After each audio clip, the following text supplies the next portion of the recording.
মুরব্বিয়ান ইযম, বেরাদারান ইসলাম, হুফাজুল কিরাম, উলামায়ে কিরাম, এলাকার পর্দাসীন মা ও বোনেরা, এই মাইকের আওয়াজ যতটুকু যাচ্ছে সকলকে আসসালামু আলাইকুম ওয়া রাহমাতুল্লাহি ওয়া বারাকাতুহু। আলোচনার শুরুতে সর্বপ্রথম সে মহান মুনিবের দরবারে শুকরিয়া জ্ঞাপন করি, যে মহান মুনিব এই করোনার তাণ্ডব যখন এই পৃথিবীতে খুব ভয়াবহ অবস্থান করতেছে, যেখানে আমাদের পার্শ্ববর্তী রাষ্ট্র ইন্ডিয়াতে প্রতিদিন হাজার হাজার মানুষ করোনায় আক্রান্ত হয়ে মারা যাচ্ছে, যে মুনিব আমাকে আপনাকে আমাদের পরিবারকে এখনো মায়া করে, এত মহাব্বত করে, এত আদর করে, এত যত্ন করে, আমাদেরকে এখনো সুস্থতা দিলেন, আমাদের পরিবার পরিজনকে হেফাজত করলেন, হাতের জায়গা হাত, পায়ের জায়গা পা, চোখের জায়গা চোখ, যে মহান মুনিব আমাদেরকে দান করলেন, রমজানের মতো মহত্বপূর্ণ মাসকে যে মহান মুনিব আমাদের ভাগ্য রাখলেন, আমাদেরকে রোজা রাখার তৌফিক দিলেন, সেহরি খাওয়ার তৌফিক দিলেন, তারাবি পড়ার মতো সেই মন মানসিকতা দিলেন, সে মহান মুনিবের দরবারে শুকরিয়া জ্ঞাপন করছি, যিনি আপনাকে আমাকে আজকের এই জুমাতে আগে আগে মসজিদে আসার জন্য তৌফিক দিলেন, আমাকে কোরআন এবং হাদিস থেকে কিছু বলার জন্য যে মহান মুনিব সুযোগ করে দিলেন, আপনাদেরকে শোনার যে মহান মুনিব মন মানসিকতা দান করলেন, সে মহান মুনিবের দরবারে অন্তরের অন্তঃস্থল থেকে সকলেই জোরে বলি কালিমাতুশ শুকর আদায় করি, সকলেই বলি না আলহামদুলিল্লাহ।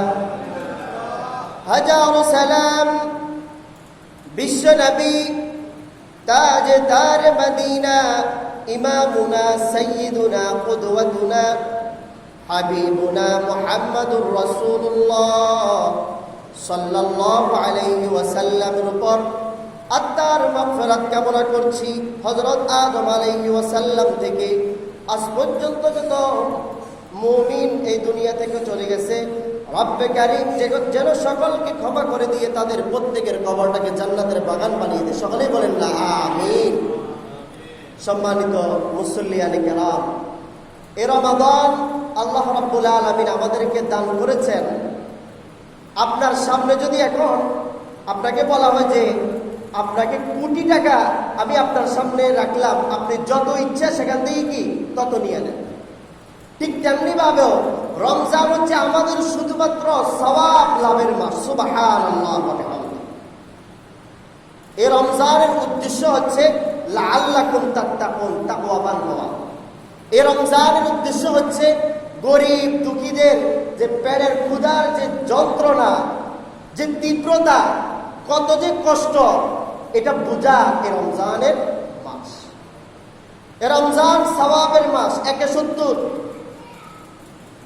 এই মাস পেয়েও বিশ্বনবী কখনো বদদোয়া করেন নাই, কিন্তু এই রমাদানের ব্যাপারে বিশ্বনবী আমাদেরকে বদদোয়া করেছেন যে যারা রমাদান পেয়েছে কিন্তু রব্বে কারীম থেকে তাদের গুনাহ ক্ষমা করাইতে পারে নাই, তাদের উপর আল্লাহ লানত। যারা রমজান পেয়েছে কিন্তু আল্লাহ ওয়ালা হতে পারে নাই, মুত্তাকি হতে পারে নাই, তার গুনাহ আল্লাহ থেকে ক্ষমা করাইতে পারে নাই, তাদের উপর আল্লাহ লানত।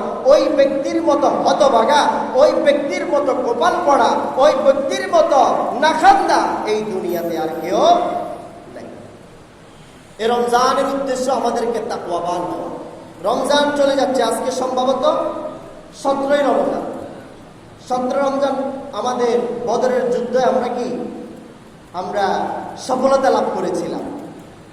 313 জন সাহাবী শুধুমাত্র, আর অপরপক্ষে দ্বিগুণ কাফের।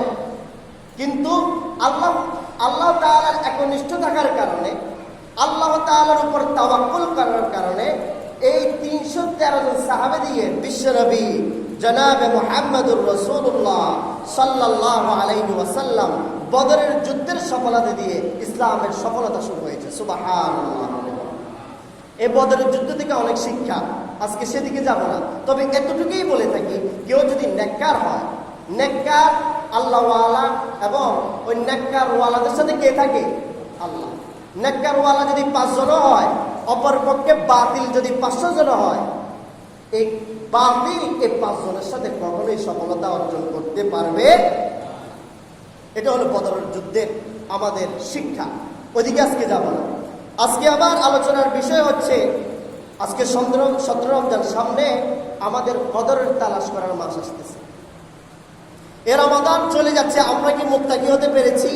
এটাই নিজেকে কিভাবে আপনি পরীক্ষা করবেন যে আপনি কি আপনার এই চোখের যে জিনা, সেটা কতটুকু আপনি কমাইতে পারছেন। আপনার সামনে সব কিছু খোলা, এই মোবাইলে আপনি যা ইচ্ছা তাই দেখতে পারেন, কিন্তু আপনি কি আপনার এই রমজান উপলক্ষে আল্লাহ যে আমাদেরকে তাকওয়াবান হওয়ার জন্য এই মাস দিলেন, আপনি একটা পার্সেন্টেজ করেন যে আমি মুত্তাকি হওয়ার জন্য এই চোখের হেফাজত কতটুকু করতে পারলাম। আমি এই রমজান উপলক্ষে এই যে জবানের হেফাজত, সারাদিন মানুষের পিছে গীবত, সামনে দোষ বলে না, হুজুর এটা আপনার দোষ, ভাই এটা আপনার দোষ, বোন এটা আপনার দোষ, সামনে বলে না, পিছে সমালোচনা, পিছে গীবত। এই গীবত আপনি নিজের জবানের হেফাজত কতটুকু করলেন? মানুষের বদনাম করে সম্মান নষ্ট করেছেন, এটা জবানের আপনি হেফাজত করেন নাই। এই জবানের হেফাজত কতটুকু করলেন? পেটের হেফাজত কতটুকু করলেন? খাওয়া যে খাচ্ছেন, এটা কি হালাল নাকি হারাম? এই রমজান আমাদেরকে মুত্তাকি হওয়ার মাস, কতটুকু আপনি হালাল খেলেন? এই কান গীবত শোনা, এ হাতের জিনা থেকে আপনি বাঁচতে পারলেন কিনা? পায়ের জিনা থেকে আপনি বাঁচতে পারলেন কিনা? যদি আপনি নিজেকে নিজে প্রশ্ন করেন, আমি কিরকম, এটা আমি নিজে ছাড়া এই পৃথিবীর আর কেউ জানে না। তো সেই জন্য এই মুত্তাকি হওয়ার জন্য আপনাকে হাতের, চোখের, নাকের, পুরা শরীরের অঙ্গ প্রত্যঙ্গের আপনি দায়িত্ববান হয়ে যান। যদি হাত, এই চোখ, এই পা মুত্তাকি হয়, তাহলে আপনি অটোমেটিকলি মুত্তাকি হয়ে যাবেন। সুবহানাল্লাহ। আমাদেরকে আল্লাহ রাব্বুল আলামিন এ রমজান দান করেছেন। রমজান বছরে একবার আসে। এ রমজান কোরআনের মাস, এ রমজান ফজিলতপূর্ণ মাস। 4টা আসমানি কিতাব 4 জন রাসূলের উপর কি নাজিল হয়েছে, 4টাই এ রমজান মাসে। সুবহানাল্লাহ। তাওরাত শরীফ নাজিল হয়েছে 6ষ্ঠ রমজানে। কার উপর নাজিল হয়েছে? হযরত মূসা আলাইহি ওয়াসাল্লাম, রমজান মাসে 6ষ্ঠ রোজা। আবার জাবুর শরীফ নাজিল হয়েছে 13 রমজানে। কার উপর নাজিল হয়েছে? হযরত দাউদ আলাইহি ওয়াসাল্লামের উপর। তারপর ইনজিল নাজিল হয়েছে 18 রমাদানে। কার উপর নাজিল হয়েছে?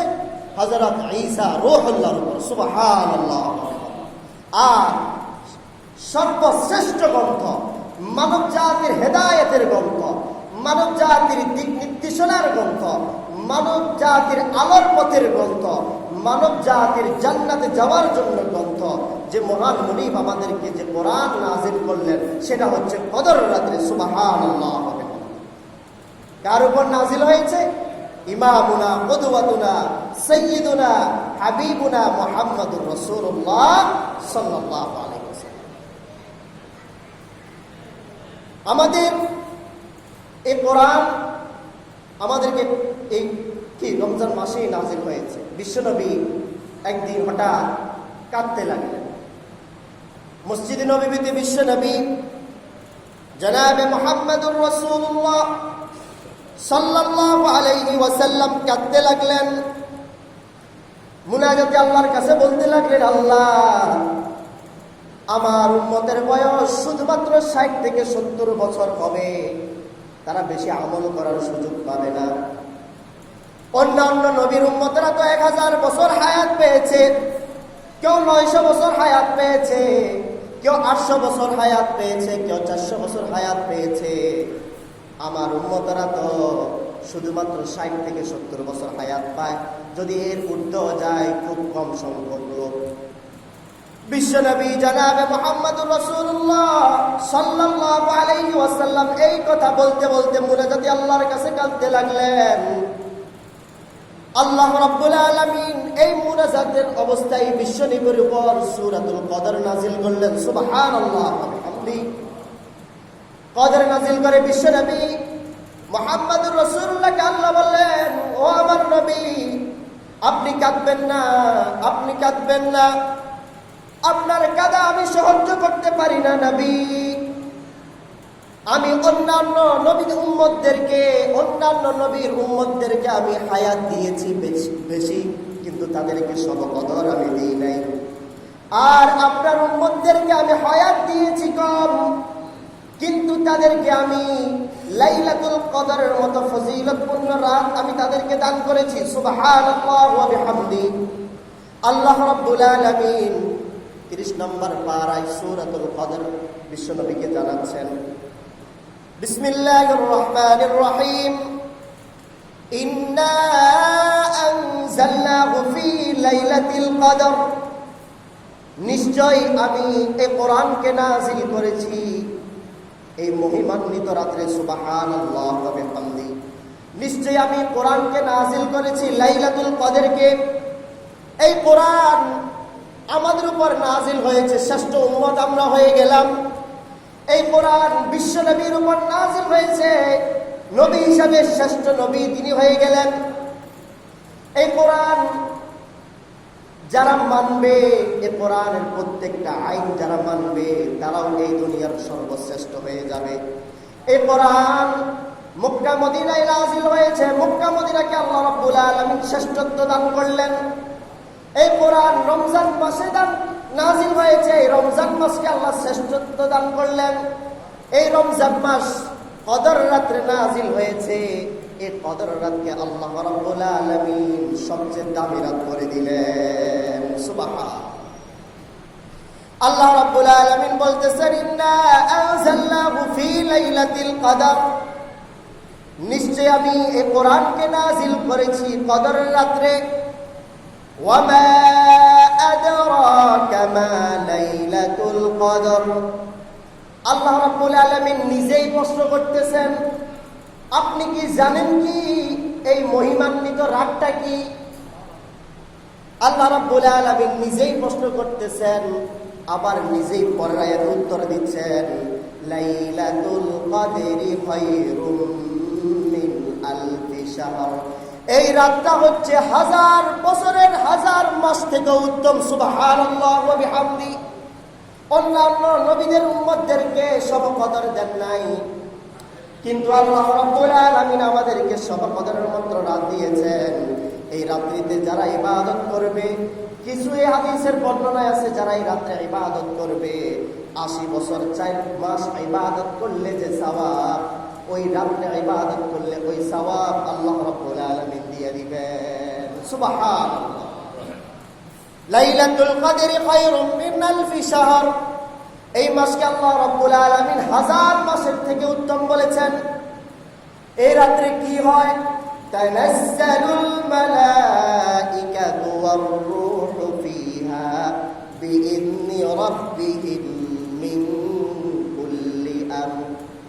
এই রাত্রিতে আল্লাহ রাব্বুল আলামিন জিবরাইল আলাইহিস সালামকে দুনিয়াতে পাঠান। দুনিয়ার যত ধরনের বরকত আছে, এই বরকতকে নিয়ে যারা আল্লাহ রাব্বুল আলামিনের কাছে যা চাইবে দান করবেন কে? আল্লাহ। এই রাত্রে যা চাইবেন তা আল্লাহ রাব্বুল আলামিন আপনাদেরকে দান করবেন। এই রাত্রে আল্লাহ রাব্বুল আলামিন ফেরেশতা নিযুক্ত করে রাখেন।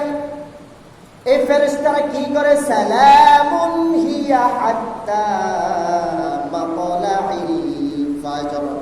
এই ফেরেশতারা আমাদের উপর শান্তি বর্ষণ করে থাকে। যারা রাত্রিতে ইবাদত করবে তাদের উপর সালাম দিতে থাকে, সালাম দিতে থাকে ফেরেশতারা। কতক্ষণ পর্যন্ত সালাম দেয়? ইয়া হাত্তা মাতলাইল ফাজর। ফজর পর্যন্ত ফেরেশতারা এই রাত্রি যারা ইবাদত করে তাদেরকে কি সালাম দিতে থাকে। জোরে সুবহানাল্লাহ। তাহলে এই রমাদানের সব কদরকে আমরা কি নষ্ট করতে চাই, নাকি ইবাদত দিয়ে পরিপূর্ণ করতে চাই? বিশ্বনবী জনাবে মুহাম্মদুর রাসূলুল্লাহ সাল্লাল্লাহু আলাইহি ওয়াসাল্লাম বলেছেন, মান কামা লাইলাতুল কদরি ঈমানান ওয়া ইহতিসাবান গুফিরা লাহু মা তাকদ্দামা মিন যামবিহি, যারা এই কদর রাত্রে রব্বে কারীমের ইবাদত করবে আল্লাহ রাব্বুল আলামিন তার অতীতের সব সগীরা গুনাহ ক্ষমা করে দিবেন। সুবহানাল্লাহ। এই সব কদর আমাদেরকে তালাশ করতে হবে। যারা এই রমজান পেয়েও আল্লাহ রাব্বুল আলামিনের কি নিজের গুনাহ ক্ষমা করাইতে পারলেন না, তারা বিশ্বনবী বলেছেন তাদের উপর আল্লাহ লানত, তারা হতভাগা। তাহলে এই কদরের রাত, বেজর রাত্রে আমাদেরকে তালাশ করতে হবে, যেটা পরবর্তী 10 দিনে আমাদের কি সামনে সমাগত আসছে। বিশেষ করে 21 রমজান, 23 রমজান, 25 রমজান, 29 রমজান, এই রমজানের আগের রাত, অর্থাৎ যেমন 21 রমজানের দিবাগত, 20 রমজানের রাত্রে, আরবি মাসে রাত আসে আগের দিন, পরে আসে। তাহলে আমরা 21, 23, 25, 27, 29-এ আমরা এই লাইলাতুল কদর তালাশ করে 1000 মাসের চেয়েও বেশি ইবাদত করতে পারবো। সুবহানাল্লাহ। এই রাত্রে বিশ্বনবী কি করতেন? কিছুক্ষণ ঘুমাতেন, কিছুক্ষণ আমল করতেন, তবে বেশিরভাগ সময় তিনি সজাগ থাকতেন। তারপর কি করতেন? নিজেও ইবাদত করতেন, তার আহাল পরিবার কাউকে ঘুমাইতে দিতেন না, সকলকে নিয়ে একসাথে ইবাদত করতেন। সুবহানাল্লাহ। তারপর তিনি কোমর বেঁধে নিতেন। আমরা যখন একটা ভালো কাজ করতে যাব অথবা পরিশ্রমের কাজ করতে যাব, ভালোভাবে করার জন্য দেখবেন গ্রামে এটা বেশি দেখা যায় যে কোমরে মাজায় গামছা বাঁধতেন। এই বিশ্বনবী কদরের রাত্রে ইবাদত করার জন্য মাজায় কি করতেন? পাখির যে কাপড়টা, এটা মাজায় বেঁধে নিতেন, যেন অলসতা না আসে।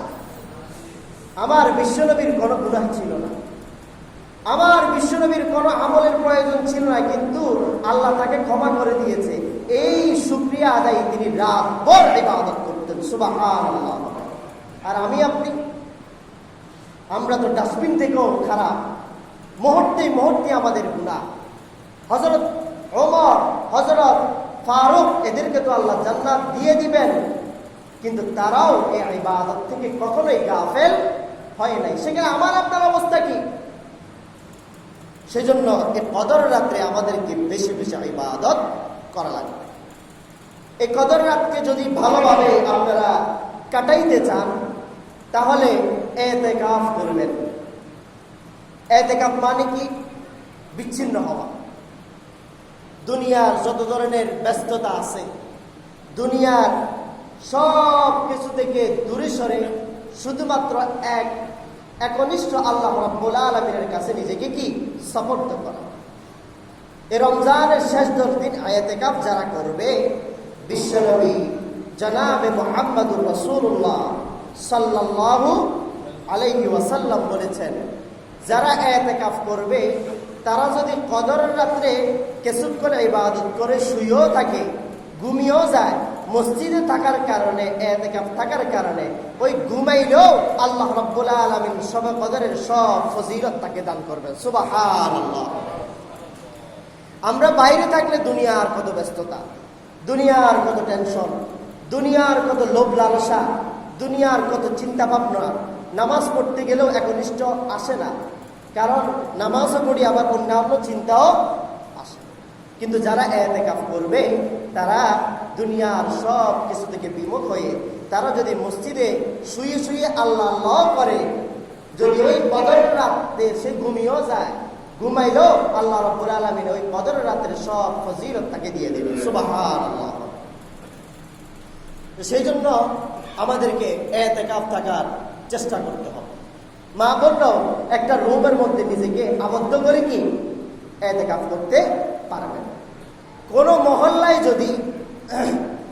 মহল্লায় যদি কেউ একজনও যদি, একটা মহল্লায় একজনও যদি ইতিকাফ না থাকে, বিশ্বনবী বলেছেন ওই মহল্লার যতজন আছে সবাই গুনাহগার হয়ে যাবে। সবাই কি হবে? গুনাহগার হবে। সেজন্য মহল্লা থেকে আপনারা কি থাকবেন? ইতিকাফ থাকবেন। তবে অনেক জায়গায় দেখেছি আমরা টাকা দিয়ে ইতিকাফ রাখেন, যে আপনি ইতিকাফ থাকেন, আমরা 10,000 টাকা দেব, আছে না? এসব ফাজলামি ইসলামে নাই। স্বেচ্ছায় ইবাদতের উদ্দেশ্যে। ভাই আমরা তো ছোটবেলায় আল্লাহ আমাদেরকে হায়াতটা নিয়ে নিতে পারতেন, যুবক বয়সেও নিয়ে নিতে পারতেন, মসজিদে ঢুকার আগেও হয়তো একটু বুকে ব্যথা হয়েছে, হায়াতটা নিয়ে নিতে পারতেন। এই যে এতদিন আপনাকে হায়াত দিয়েছে, 10টা দিন আল্লাহর জন্য কোরবান দিয়ে দেন, ইবাদত করেন। আর যদি বেশি ব্যস্ততা থাকে, অন্তত ঘরের মধ্যে যে আমি 5 ঘন্টা এতেকাফ, এই 5 ঘন্টা আমার পরিবার থেকে আমি বিচ্ছিন্ন, আমার দুনিয়ার সব কাজ থেকে আমি বিচ্ছিন্ন। এই 5 ঘন্টা শুধুমাত্র আমি আল্লাহর জন্য বরাদ্দ করলাম। নিজের দুঃখ কষ্ট, নিজের গুনাহের কথা যিনাকে বলবেন তিনি কে? আল্লাহ। সেই জন্য এই রমাজানে আমাদেরকে ইতিকাফ করে বেশি বেশি আমল করতে হবে। আল্লাহ রাব্বুল আলামিন আমাদেরকে সঠিক বুঝার জন্য তৌফিক দিক। সকলেই বলেন না আমিন। এই শবে কদর যারা আমরা ইতিকাফ থাকতে পারবো না, এই শবে কদর যে আসলেই যে শবে কদর ওই রাত্রিতে, এখনো তো 5টা রাত, 21, 23, 25, 27, 29, 5টা রাত, যে কোনো রাত্রিতেই কি কদর হতে পারে। তবে অনেক ওলামায়ে কেরাম বলেছেন 26শে রমজান দিবাগত রাত্রে। অনেকজনের অভিমত, তবে এটা না মানাটাই ভালো। আপনারা বেজোর রাত্রে প্রতিদিন কি শবে কদর তালাশ করবেন। তবে যেদিন শবে কদর হবে ওই দিনের কিছু বৈশিষ্ট্য, কিছু আলামত আছে। বিশ্বনবী ইবনে মুজাইমা 2190 নম্বর হাদিসে শবে কদর যে ওই রাত্রির কিছু বৈশিষ্ট্য বিশ্বনবী আমাদেরকে জানিয়ে দিয়েছেন। সুবহানাল্লাহ। 1 নম্বর বৈশিষ্ট্য, শবে কদর যে রাত্রি হবে ওই রাতটা গভীর অন্ধকারাচ্ছন্ন হবে না। সাধারণ দেখবেন যে এমন কিছু রাত আছে রাতটা বেশি গভীর, বেশি অন্ধকার। যেদিন শবে কদর হওয়ার সম্ভাবনা থাকবে, এটা বৈশিষ্ট্য বলতেছে যে যেদিন কদর থাকবে ওই দিন কি গভীর অন্ধকারাচ্ছন্ন হবে না। 2 নম্বর বৈশিষ্ট্য হচ্ছে নাতিশীতোষ্ণ হবে, অর্থাৎ বেশি গরমও হবে না ওই দিন, ওই রাতটা, আবার বেশি ঠান্ডাও হবে না। ঠান্ডার বেশি, যদি শীতকালও থাকে ঠান্ডার বেশি তীব্রতাও থাকবে না, গরমকাল হলেও ওই গরমের বেশি তীব্রতা থাকবে না। একটা রহমত অনুভব হবে। সুবহানাল্লাহ কইবেন না? 2 নম্বর বৈশিষ্ট্য। 3 নম্বর বৈশিষ্ট্য হচ্ছে 2 রাকাত নামাজ পড়ছেন তো অন্তরে একটা তৃপ্তি লাভ করবেন ওই রাত্রিতে। সাধারণত নামাজ পড়লে অন্তরে তৃপ্তি লাগে না, মাঝে মধ্যে এরকম হয় না, এত ইবাদত করলাম, নামাজ পড়ি বাইরে এলাম, অন্তরে যে একটা তৃপ্তি, এটা অনেক সময় হয় না। কিন্তু কদরের রাত্রের বৈশিষ্ট্য হচ্ছে ওই দিন আপনি 2 রাকাত, 4 রাকাত, 6 রাকাত কিছুক্ষণ জিকির আপনার যাই করেন না কেন, আপনার অন্তরের মধ্যে একটা তৃপ্তি লাভ হবে। সুবহানাল্লাহ। 3 নম্বর বৈশিষ্ট্য। 4 নম্বর বিশিষ্ট হচ্ছে ওই রাত্রিতে রহমতের বৃষ্টি হতেও পারে। বিশ্বনবী বলছেন যে এটা কি হতেও পারে। 5 নম্বর বৈশিষ্ট্য হচ্ছে ওই দিন যে সকাল হবে, ওই সকালের যে সূর্য ওঠে না, এই সূর্যটা পূর্ণিমার রাতের চাঁদ যে যত বড় থাকে এরকম বড় হবে। আলো দেখবেন সকালের সূর্যটা উঠলে মতো তীব্র আলো দেয়। কিন্তু শবে কদরের রাত্রে পরের দিন যে সূর্যটা উঠবে সকালে, ওই সূর্যটা নমনীয় হবে, আলোক রশ্মি কম হবে, পূর্ণিমার চাঁদের মতো কি হবে, বড় হবে। সুবহানাল্লাহ। তাহলে এই বৈশিষ্ট্যগুলোর দিকে তাকিয়ে আপনি যদি কদরের রাত তালাশ করেন, এই কদরের ফজিলত, এই কদরের বরকত, এই কদরের রহমত, লাইলাতুল কদরি খায়রুম মিন আলফি শাহর, যে আল্লাহ রাব্বুল আলামিন বলেছেন 1000 মাসের চেয়েও এই রাত্রি উত্তম। এই রাত্রে ইবাদত করলে আল্লাহ রাব্বুল আলামিন যা চায় তাই দেন বান্দাকে। একনিষ্ঠ ইবাদত আমাদেরকে করতে হবে। সুবহানাল্লাহ। তাহলে এই রাত্রি আপনারা ঘুমাবেন নাকি ইবাদত করবেন? প্রত্যেকটা, বেশি না, 21, 23, 25, 27, 29। তারাবি নামাজ পড়ে কিছুক্ষণ ঘুমাইলেন, 1টা বাজে উঠে গেলেন, 2 ঘন্টা আল্লাহর জন্য আমি ইতিকাফে ঢুকে গেলাম। যে 2 ঘন্টা 1টা থেকে 3টা পর্যন্ত আমি ইতিকাফ থাকলাম। এই রুমের মধ্যে আমি কারোর সাথে কথা বলবো না, শুধুমাত্র আমার দুঃখ, আমার দুর্দশা, আমি যে কত নাহান্দামি করছি, কত যে খারাপ কাজ করেছি, কত যে মানুষের প্রতি জুলুম করেছি, ক্ষমতা থাকলে মানুষের উপর অন্যায় করেছি, এগুলো আল্লাহর কাছে বললে হয়তো বা আল্লাহ ক্ষমা করতে পারে। আল্লাহ রাব্বুল, তবে ইবাদত হওয়ার কবুল হওয়ার প্রথম সত্য হচ্ছে আপনার শরীর যেরকম পবিত্র হতে হবে, আপনার টাকা পয়সা সব কিছু কিন্তু পবিত্র হওয়া লাগবে। টাকা পয়সা হারাম, যতই ইবাদত করেন কবুল হবে। আল্লাহ রাব্বুল আলামিন আমাদেরকে সঠিকভাবে তার ইবাদত করার তৌফিক দিক। সকলেই বলেন না আমিন। আবারও বলতেছি, বিশ্বনবী কিন্তু লানত করেছেন যারা রোজা পেয়েও মুত্তাকি হতে পারলো না, যারা রোজা পেয়েও তাদের পাপটা মুছতে পারলো না, যারা রোজা পেয়েও তাদের খারাপ অভ্যাসগুলো বদলাইতে পারলো না, তাদের উপর স্বয়ং লানত দিয়েছেন কে? বিশ্বনবী জনাবে মুহাম্মদুর রাসূলুল্লাহ সাল্লাল্লাহু আলাইহি ওয়াসাল্লাম। আল্লাহ আমাদের সকলকে এই কদরের যেন আমরা বেশি বেশি ইবাদত করতে পারি। এই রমজানের যে হাকিকত, রমজানের যে উদ্দেশ্য, গরিব দুঃখীদের কষ্ট বোঝা, মুত্তাকি হওয়া, আল্লাহ আমাদের সকলকে মুত্তাকি হওয়ার সে তৌফিক, সে সুযোগ, সে জ্ঞান, সেই মন মানসিকতা আল্লাহ আমাদের সকলকে দান করুক। সকলেই বলেন না আমিন। পরে জুমা ইনশাআল্লাহ আমরা এই যে এখন যাকাত দেওয়ার মাস, ফিতরা দেওয়ার মাস। যাকাত তো পুরো বছরে দেওয়া যায়, কিন্তু ফিতরা আমাদেরকে দিতে হবে। রমজানের দিলেও উপকার কি? 1/70। রমজানে আপনারা যাকাত দেওয়ার চেষ্টা করবেন। আমি ইনশাআল্লাহ পরে জুমায় আপনাদেরকে যাকাত সম্পর্কে আলোচনা করার চেষ্টা করব। তবে এতটুকু বলে রাখি, বর্তমানে আমরা এমন একটা সিচুয়েশনে চলে আসছি, এমন একটা অবস্থানে চলে আসছি, আমরা সকলেই ব্যাংকের সুদের হিসাবটা জানি যে 1000 টাকা দিলে 20% প্রফিটে আমার চলে আসবে। সুদের হিসাব একবারে ক্লাস 10 থেকে সবাই সুদের হিসাবটা জানে, কিন্তু আমরা জানার কথা ছিল যাকাতের হিসাব। আমাদের জানার উচিত ছিল যাকাতের হিসাব। আমরা কেউ যাকাতের হিসাব জানি না, কিন্তু সকলেই কি সুদের হিসাবটা জানে। আল্লাহ আমাদেরকে সঠিক বুঝদান করুক এবং বেশি বেশি দান খয়রাত করার তৌফিক দিক, মুত্তাকি হওয়ার তৌফিক দিক, নিজে আমল করে অন্যকে ভালো পথে আনার জন্য তৌফিক দিক, নিজের ক্ষমতা থাকা সত্ত্বেও অন্যকে জুলুম না করার সেই মন মানসিকতা আমাদেরকে দান করুক, নিজের হালাল কামাই করার আল্লাহ আমাদেরকে দান করুক। সকলেই বলেন না আমিন। ওয়া আখিরু দাওয়ানা আলহামদুলিল্লাহি রাব্বিল আলামিন। ওয়াসসালামু আলাইকুম ওয়া রাহমাতুল্লাহি ওয়া বারাকাতুহু।